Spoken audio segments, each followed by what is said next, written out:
So guys, ayan guys, for today's video, ayan, ipapakita ko sa inyo yung ginagawang panlinis ng kanilang ngipin. Kasi hindi sila kagaya sa atin na sa isang araw, ilang beses tayo mag-toothbrush.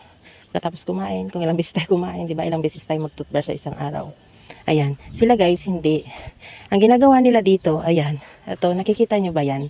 Nila, yung ginaganyan-ganyan nila. Ito siya guys, oh. Ayan. Ito yun. Manguha daw ako nito. Kasi Ramadan, di ba? Bawal sila kumain, fasting sila. Bawal sila minom ng tubig lahat. Bawal sila mag-toothbrush. Yan. Kaya ang ginagawa nila sa ngipin nila, ginaganyan nila. Di ba? Ay, ganoon. Ganoon dito sila. Yan. Masisipag sila mag-toothbrush, lalo na ngayong Ramadan.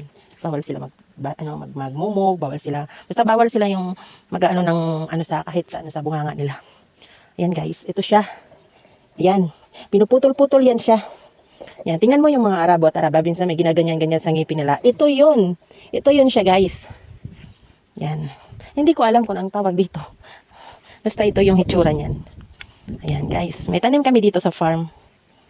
Ayan, tanim namin talaga yan dito sa farm. Actually, yung sanga niya, malambot lang. Pwede lang siyang putulin ng kamay. Ano guys, pinuputol ko lang ng kamay ko. Malambot lang siya. Maraming purpose. O diba, yung sanga, pinalilinis ng ngipin. Yung dahon nilalagay sa pagkain. O, saan ka ba? Yung amoy niya, may amoy siya. Mabango naman.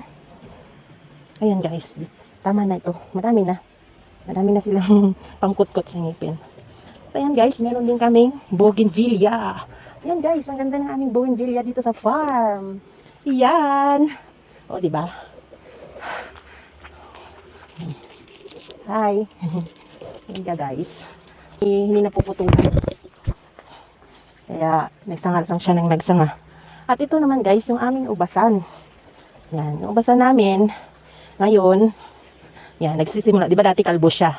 Kakalbo to siya pagka yung ano, mula yung dahon, kahit isa. Alam mo, patay na, no? Ngayon guys, dahil ano na, malapit na siyang mamunga, mga April siguro. Ayan, nagsimula na mamunga guys. Kasi minsan June, July, dati May, April, May, nagpipitas na kami nito. Nag-harvest na kami. Ayan guys, oh, may bunga na. Ayan. Ayan, nagsimula na siya mamunga. Ayan. Pag ganyan na siya guys, magsimula na siya magdahon, magbulaklak. Ayan, mamumunga na yan siya. Itong ubas namin ay ano to, yung kulay green. Masarap yung kulay green. Sa lahat ng ubas, ito yung gusto ko, yung kulay green. Lasang-lasa mo talaga siya, itong matamis. Meron siyang kulay black dito konti. Halo lang. Ay puno din ng papaya. Ayan, ganyan siya guys kalawak. Ganyan kalawak yung ubasan namin dito. Ayan. Ngayon, nandito yung taga-dilig. Dinidiligan niya. Oh, diba? Ganyan siya kalawak yung aming ubasan. Yan. Guys. Yan, dinidiligan. Oh. Yan. Pumasok dito yung taga-alaga ngayon. Yan siya guys. At ngayon naman kami uuwi na dahil hapon na.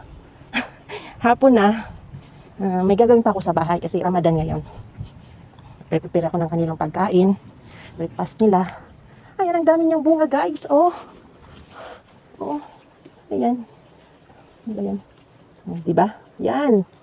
Wala na bali. Namunga na siya. Tapos, mayroong rosemary. Kukuha ko ng rosemary. Ito yung rosemary, oh. Yan, nilalagay sa pagkain nila, mga steak. Yan. Tatanim ko dun sa garden namin sa bahay. Ayan na guys. At kami uuwi na dahil hapon na.